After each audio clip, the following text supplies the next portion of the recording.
శుభకార్యాలకు పూజార్ల కోసం వెతుకుతున్నారా? పూజారీస్.com లో అతి తక్కువ ధరలకే పూజార్లను ముందే బుక్ చేసుకోండి. వెంటనే కాల్ చేయండి.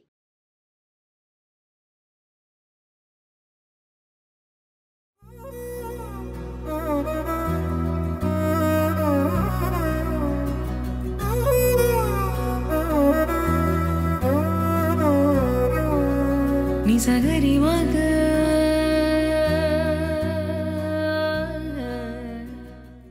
జై శ్రీమన్నారాయణ. జయ శ్రీమన్నారాయణ. గురుగారు, ఇప్పుడు మనం శ్రీ రామదాసాంజనేయ స్వామి వారి ఆలయం సింఫోనీ పార్క్లో ఉన్నాం. చాలామంది నిత్య జీవితంలో గుడికి వెళ్తూ ఉంటారు, కానీ ఇంటి నుంచి డైరెక్ట్ వచ్చి గుళ్ళు అడుగు పెడతా ఉంటారు. కానీ సర్వసాధారణంగా ఒక గుడికి వెళ్ళేటప్పుడు దేవుణ్ణి ఎలా దర్శించుకోవాలంటారు? చాలా మంచి ప్రశ్న. ఇది మనందరం తప్పకుండా తెలుసుకొని దీన్ని ఆచరించాలి. చాలా ఈజీగా అర్థమయ్యేట్టుగా ప్ర అనే ఒక అక్షరాన్ని మనం గుర్తుపెట్టుకోవాలి. 5 ప్రాలు. ఆ 5 ప్రాలు ఏంటో మనం ఇప్పుడు తప్పకుండా తెలుసుకుందాం ఒక తర్వాత ఒకటిగా. ముందు ప్రవేశము అంట. అంటే దేవాలయాలకు ప్రవేశించేటప్పుడు కాళ్ళు కడుక్కుంటాం. ఎందుకు కడుక్కుంటామండి అంటే మన మనసులో ఏవేవో ఆలోచనలు ఉన్నాయో వాటన్నిటినీ కూడా మనం వాటిని బయటే వదిలేయాలి.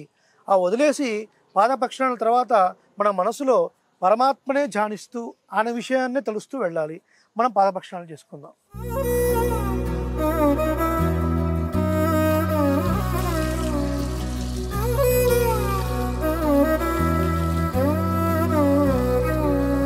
నిజగరి మగ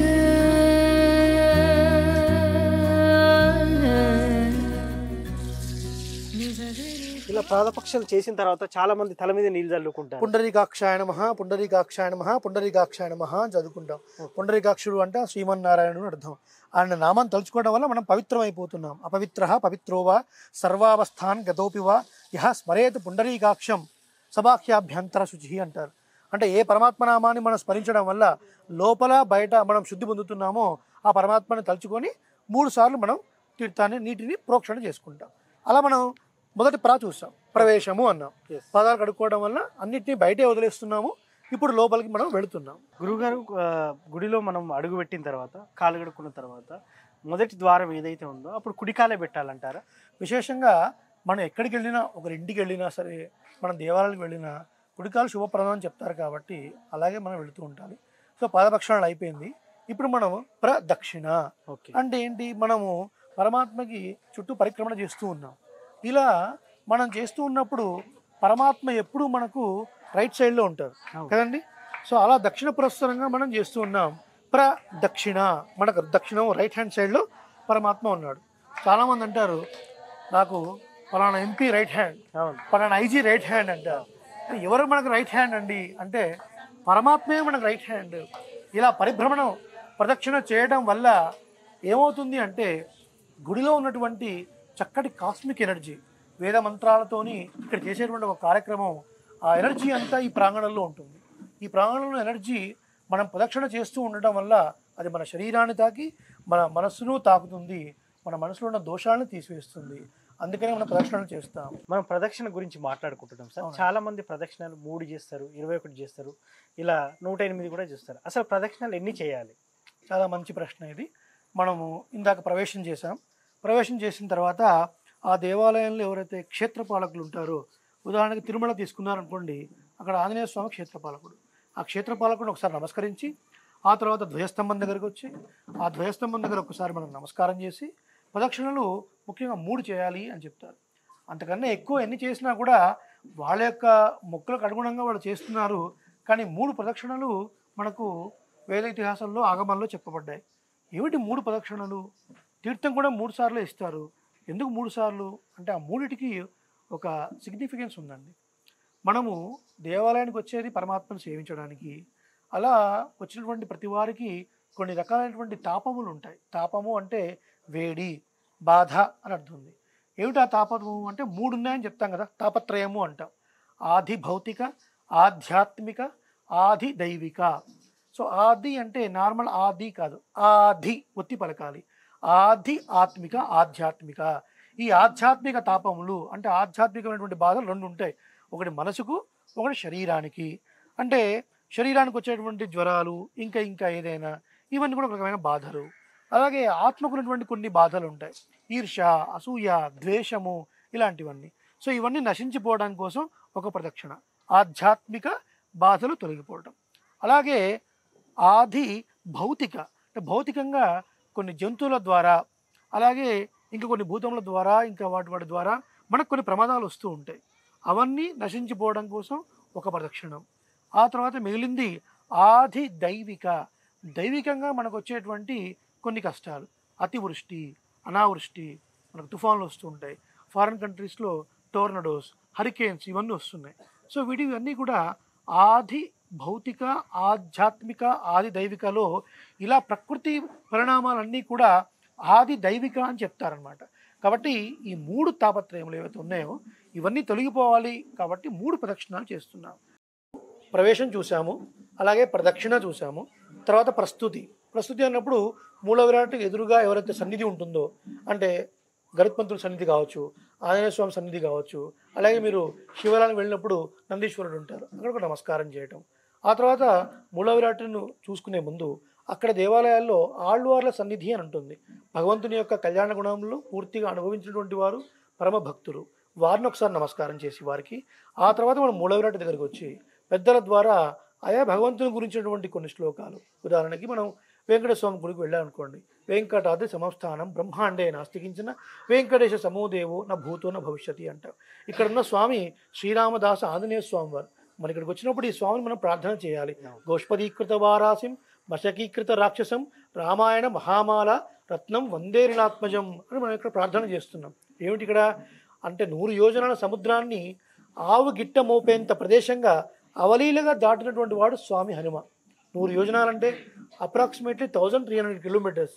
అంత పెద్ద సముద్రాన్ని ఆవు పాదం మోపితే ఎంత ఈజీగా దాటొచ్చండి, చిన్న పిల్లవాడు కూడా దాటుతాడు కదా.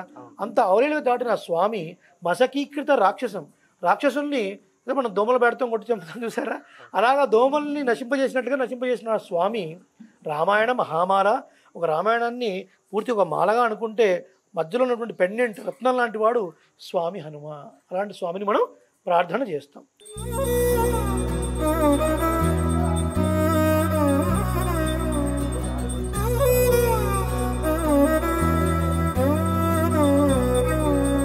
నిసగరి మగ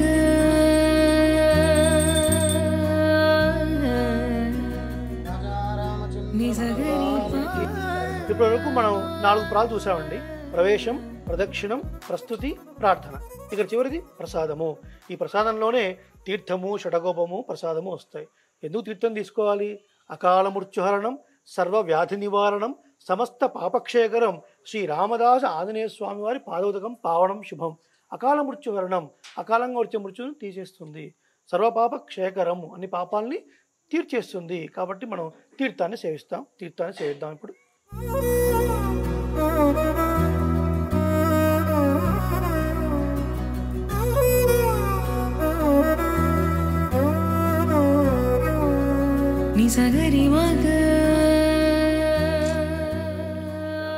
గురువు గారు, ఈ గుడి యొక్క స్థల పురాణం ఏంటి? జై శ్రీమన్నారాయణ. నా పేరు మాడభూషణ వేణుగోపాలాచార్యులు. గత 100 సంవత్సరాలకు పైబడే ఉంటుంది ఈ యొక్క దేవాలయం చరిత్ర. పూర్వకాలంలో ఇక్కడంతా కూడా పంట పొలాలు ఉండేవి. ఒక పెద్ద పుట్టలో స్వామివారు ఉండడం జరిగింది. అలా ఒకానొక సందర్భంలో బాలరాజ్ సింగ్ అనే ఒక భక్తుడికి కలలో ప్రత్యక్షమయ్యి స్వామివారు, నేను పలానా చోట ఉన్నాను, వెతికి తీయండి అని చెప్పగానే 21 మంది బ్రాహ్మణులందరూ కూడా 11 రోజుల పాటు యజ్ఞయాగాది క్రతువులు చేసి ఆ యొక్క పుట్టని తవ్వగానే స్వామివారి యొక్క రూపం ప్రత్యక్షమైంది. ఆ స్థలంలోనే పెద్ద బావి కట్టి ఇక్కడ సింబనీ పార్క్ హోమ్స్ ప్రజలందరూ కూడా పూర్వకాలంలో ఇక్కడ తీర్థం నీళ్లు తాగేవాళ్ళు. ఆ యొక్క బావిలోవి మీరు స్వామివారి మూల విరాట్ చూస్తే గనక స్వామివారి తల భాగం పక్కన ఒక విరిగిన ముక్కలా కనబడుతుంది. అక్కడే గడ్డపారతో తవ్వుతున్న క్రమంలో ఆ యొక్క ముక్క విరగడం జరిగింది. ఇక్కడ స్వామివారు స్వయం వ్యక్తంగా స్వయంభూగా వెలవడం జరిగింది. మీరు ఇక్కడ ఉన్నటువంటి రావి చెట్టుని చూస్తేనే తెలుస్తుంది. దాదాపు 100 సంవత్సరాలకు పైబడే ఉంటుంది ఈ యొక్క దేవాలయం. ఇక్కడ ఎవరైనా భక్తి శ్రద్ధలతో 41 రోజుల పాటు ఎవరైతే స్వామివారిని ఆరాధిస్తారో వారికి తీరని కోరిక అంటూ ఉండదు.